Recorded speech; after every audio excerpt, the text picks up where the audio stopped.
నమస్కారం. మాటలు మనుషుల్ని, దేశాల్ని కూడా విడదీస్తున్న ఈ కాలంలో మన హైదరాబాద్ ఆకాశం చాలా మౌనంగా ఒక శక్తివంతమైన సందేశం ఇచ్చింది. అవును. ఆ సందేశం గురించే ఈరోజు మనం లోతుగా మాట్లాడుకోబోతున్నాం. ఈ మధ్యే మన దగ్గర ఒక అంతర్జాతీయ గాలిపటాల పండుగ జరిగింది కదా. జరిగింది. దాని గురించి తెలంగాణ రిపోర్టర్ పత్రికలో సిరిసిల్ల శ్రీనివాస్ గారు ఒక అద్భుతమైన వ్యాసం రాశారు. దాని పేరు ఆకాశానికి సరిహద్దులు లేవు, రాజకీయాలకుండాలి అని. ఆ శీర్షికే అంటే ఆ టైటిలే మొత్తం కథను చెప్పేస్తోంది కదా. కరెక్ట్. సాధారణంగా మనం ఒక పండుగ గురించి మాట్లాడితే అందులోని ఆ సందడి, సంతోషం వాటి గురించే మాట్లాడుకుంటాం. కానీ ఈ వ్యాసం దాన్ని దాటి చాలా లోతుగా వెళ్తుంది. అవును.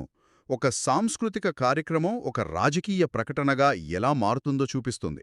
అదే నన్ను బాగా ఆకట్టుకుంది. నిజమే.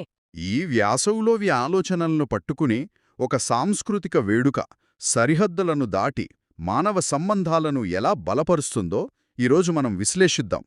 అసలు ఒక గాలిపటం రాజకీయాలకు పాఠం చెప్పడమేంటి? ఆ ఆలోచనే చాలా ఆసక్తికరంగా ఉంది. ఆకాశం నేర్పిన పాఠమనొచ్చు. వ్యాసం మొదట్లోనే రచయిత ఒక మాటంటారు. ఏంటది? రాజకీయాలు, ప్రయోజనాలు ప్రపంచాన్ని ముక్కలు చేస్తుంటే హైదరాబాద్ ఆకాశం మనుషుల మధ్య గోడలవసరం లేదు అని చాలా నిశ్శబ్దంగా చాటి చెప్పిందని. ఆ నిశ్శబ్దంలోనే పెద్ద శబ్దముంది. అవును. అందులో ఒక వాక్యమైతే ఇంకా శక్తివంతమైనది. సరిహద్దులు నేలపై ఉంటాయి, ఆకాశంలో కాదు అన్నప్పుడు మొత్తం విషయం ఒక్క వాక్యంలో అర్థమవుతుంది. కరెక్ట్. ఆకాశం అందరిది. దానికి హద్దులు లేవు, గీతలు లేవు. మనం భూమిమీద గీసుకున్న గీతాలన్నీ కృత్రిమమైనవి అని గుర్తుచేసినట్టుంది. మ్మ్. సరిగ్గా ఇక్కడే రచయిత సాఫ్ట్ డిప్లొమసీ అనే చాలా ముఖ్యమైన పదాన్ని వాడారు. Soft diplomacy. ఆ పదం వినడానికి కొంచెం గంభీరంగా ఉంది. అంటే ఏమిటది? కొంచెం విడమర్చి చెప్తారా? తప్పకుండా. అంటే సైనిక శక్తి, ఆర్థిక బలంతో కాకుండా మన సంస్కృతి, కళలు, మన విలువల ద్వారా ఇతర దేశాలను, ప్రజలను ప్రభావితం చేయడమన్నమాట. ఓకే. ఉదాహరణకి? ఉదాహరణకు ఒలింపిక్స్ చూడండి.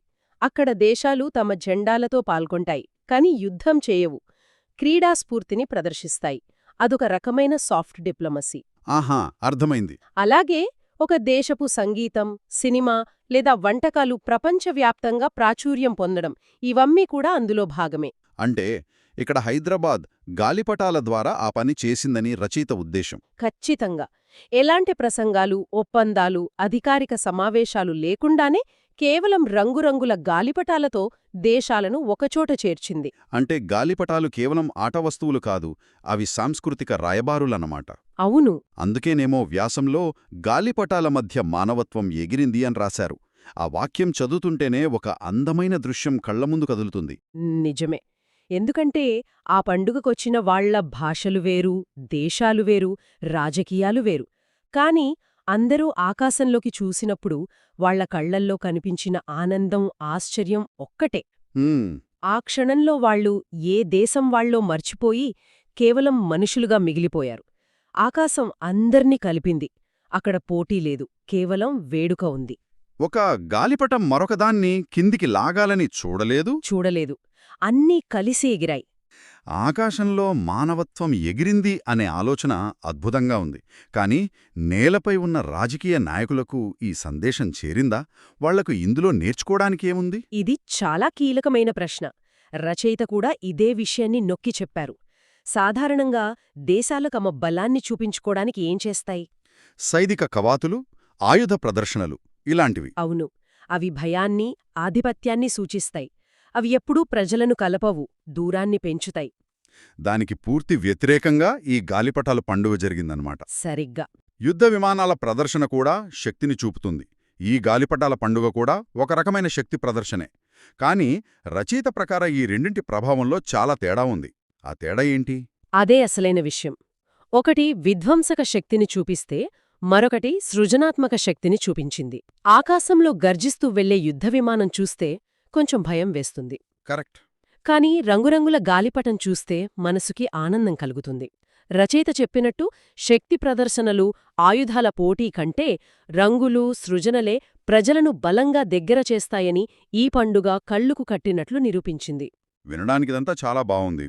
కాని వాస్తవంలోకొస్తే ఇలాంటి సాంస్కృతిక కార్యక్రమాలు చూసి ఏ రాజకీయ నాయకుడైనా తన విధానాలు మార్చుకుంటాడా? లేక ఇది కేవలం ఒక మంచి పీఆర్ ఈవెంట్గా ప్రజలకు ఒకరోజు సంతోషాన్నిచ్చి మాయమయ్యే తాత్కాలిక ఉపశమనంగా మిగిలిపోతుందా? మీ సందేహం సరైనదే. ఒక్క పండుగతో ప్రపంచం మారిపోదు. కాని రచయిత వాదన ఏంటంటే ఇలాంటి కార్యక్రమాలు దీర్ఘకాలంలో ప్రజల ఆలోచనా విధానంపై ప్రభావం చూపుతాయి. ఎలా? ప్రజలు దేన్ని కోరుకుంటున్నారో పాలకులకు అర్థమయ్యేలా చేస్తాయి. అభివృద్ధి అంటే కేవలం రోడ్లు, భవనాలు, ఫ్యాక్టరీలు కట్టడం మాత్రమే కాదని, మానవ సంబంధాలను బలోపేతం చేయడం కూడా అభివృద్ధిలో భాగమేనని గుర్తుచేస్తాయి. అంటే ఒక దేశం ఎంత సంతోషంగా ఉందనేది కూడా అభివృద్ధికి ఒక కొలమానం కావాలి అని. అవును, ఖచ్చితంగా. అంటే ప్రజల ఆకాంక్షలను పాలకుల ముందు ఉంచే ఒక నిశ్శబ్ద నిరసన లాంటిదా ఇది? ఒక రకంగా అలా కూడా అనుకోవచ్చు. ప్రజలు యుద్ధాలను కాదు, పండుగలను కోరుకుంటున్నారని చెప్పడం. హ్మ్. సరిహద్దుల వద్ద ఉద్రిక్తతలను కాదు, ఆకాశంలో స్వేచ్ఛగా ఎగిరే గాలిపటాలను చూడాలనుకుంటున్నారని చెప్పడం.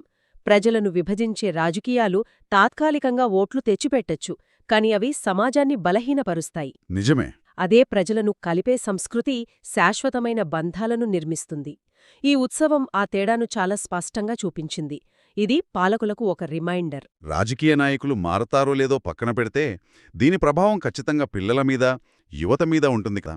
వాళ్లకు ఇది ఎలాంటి పాఠం నేర్పింది? అవును, బహుశా అన్నింటికంటే ముఖ్యమైన ప్రభావం ఇదేనేమో. ఎందుకంటే పిల్లల మనసులు తెల్ల కాగితంలాంటివి. కరెక్ట్. రోజూ వార్తల్లో, సోషల్ మీడియాలో ఒక దేశంపై మరొక దేశం విమర్శలు చేసుకోవటం, మతాల మధ్య విద్వేషాల గురించి వినే పిల్లలు ఇక్కడికొచ్చి వేరువేరు దేశాల వాళ్లు కలిసి నవ్వుతూ ఒకరికొకరు సహాయం చేసుకుంటూ గాలిపటాలు ఎగరేయడం చూసినప్పుడు వాళ్ల ప్రపంచ దృష్టికోణం విశాలమవుతుంది. ఇది పుస్తకాల్లో చదివితే వచ్చే జ్ఞానం కాదు, ప్రత్యక్షంగా అనుభవిస్తే వచ్చే వివేకం. అవును అవును. ఫలానా దేశం మనకు శత్రువు అని చెప్పే పాఠాల కంటే ఆ దేశానికి చెందిన ఒక వ్యక్తితో కలిసి నవ్విన క్షణం వాళ్లకు జీవితాంతం గుర్తుండిపోతుంది. నిజమే. ఒకే ఆకాశం కింద నిలబడి భాషలు వేరైన, దేశాలు వేరైన, ఆనందం ఒక్కటే అనే అనుభూతి, అది వాళ్ల ఆలోచనల్లో నాటుకుపోతుంది. నేనొకసారి అలాంటిదే చూశాను, ఒక అంతర్జాతీయ సంగీత ఉత్సవంలో. అక్కడ ఎవరికీ ఎవరి భాష అర్థం కావడం లేదు, కాని సంగీతానికి అందరూ కలిసి కదులుతున్నారు, ఒకరినొకరు చూసి నవ్వుకుంటున్నారు. ఆ నవ్వుకు అనువాదం అవసరం లేదు. అద్భుతం. ఈ వ్యాసం చదువుతుంటే నాకా సంఘటన గుర్తొచ్చింది.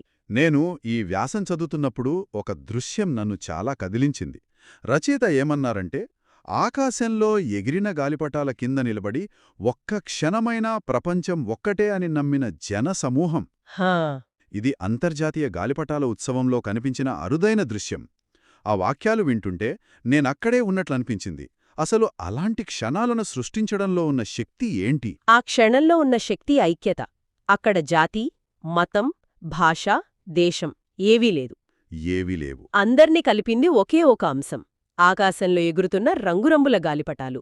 ఆ ఒక్క క్షణం మనుషులు తమ మధ్య ఉన్న తేడాలన్నింటినీ మర్చిపోయి తమలో ఉన్న సమానత్వాన్ని గుర్తించారు. అదే ఆనందం. అదే ఆనందం. ఇలాంటి అరుదైన, స్వచ్ఛమైన క్షణాలను సృష్టించడమే ఇలాంటి సాంస్కృతిక ఉత్సవాల అసలు విజయం. ఇంత గొప్ప అనుభూతిని, సందేశాన్నిచ్చిన తర్వాత రచయిత మనల్ని అందర్నీ ఒక సూటి ప్రశ్న అడిగారు. అది నన్ను చాలా ఆలోచింపజేసింది. ఏంటా ప్రశ్న? ఆ ప్రశ్న, ఈ రంగుల ఆకాశాన్ని రోజువారీ జీవితంలో ఎందుకు మర్చిపోతున్నాం?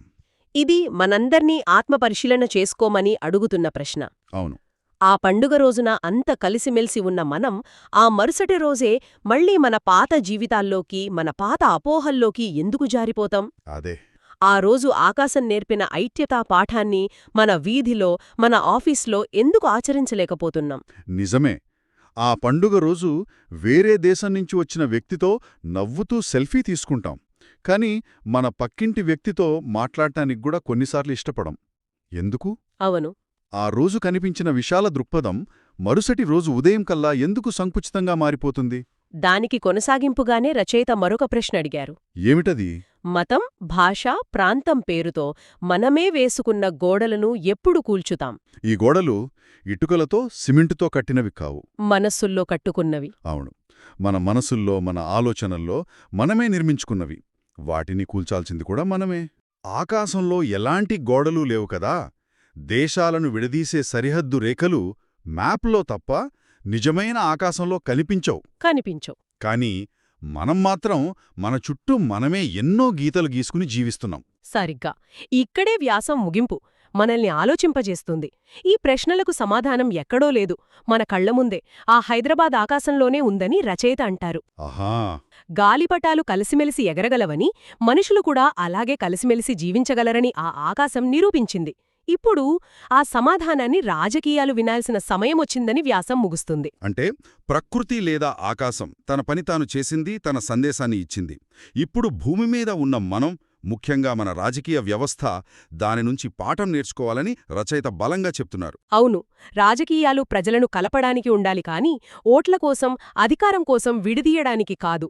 సంస్కృతి చూపిన దారిలో రాజకీయాలు నడవాల్సిన అవసరముందని ఈ వ్యాసం చాలా స్పష్టంగా, బలంగా చెబుతోంది. సరే, ఇప్పటిదాకా మనం మాట్లాడుకున్న ముఖ్యమైన విషయాల్ని ఒక్కసారి గుర్తు చేసుకుందాం. తప్పకుండా. హైదరాబాద్లో జరిగిన ఒక గాలిపటాల పండుగ కేవలం ఒక వేడుకలా కాకుండా ఐక్యతకు, శాంతికి చిహ్నంగా ఎలా నిలిచిందో చూసాం. అదే సమయంలో అది విభజన రాజనీతులపై ఒక సున్నితమైన కాని శక్తివంతమైన విమర్శగా ఎలా మారిందో చర్చించాం. దాంతోపాటు ఇది సమాజానికి, ముఖ్యంగా యువతకు ఒక గొప్ప పాఠంగా మరియు మనందరికీ ఆత్మపరిశీలన చేసుకోమని ఒక పిలుపుగా ఎలా ఉపయోగపడిందో కూడా విశ్లేషించాం. అవును, అన్ని కోణాలను మనం చూశాం. ముగింపుగా ఈ వ్యాసం ఆధారంగా మనల్ని మనం వేసుకోవాల్సిన ఒక ప్రశ్నతో ఈ చర్చను ముగిద్దాం. తప్పకుండా. ఆకాశంలో గీతలు లేవని, సరిహద్దులు లేవని ఒక చిన్న కాగితపు గాలిపటం నిరూపించగలిగినప్పుడు, మన చుట్టూ, మన మనస్సుల్లో మనం గీసుకున్న చిన్న చిన్న గీతలను చెరిపేయడానికి మనం ఎందుకు ప్రయత్నించకూడదు?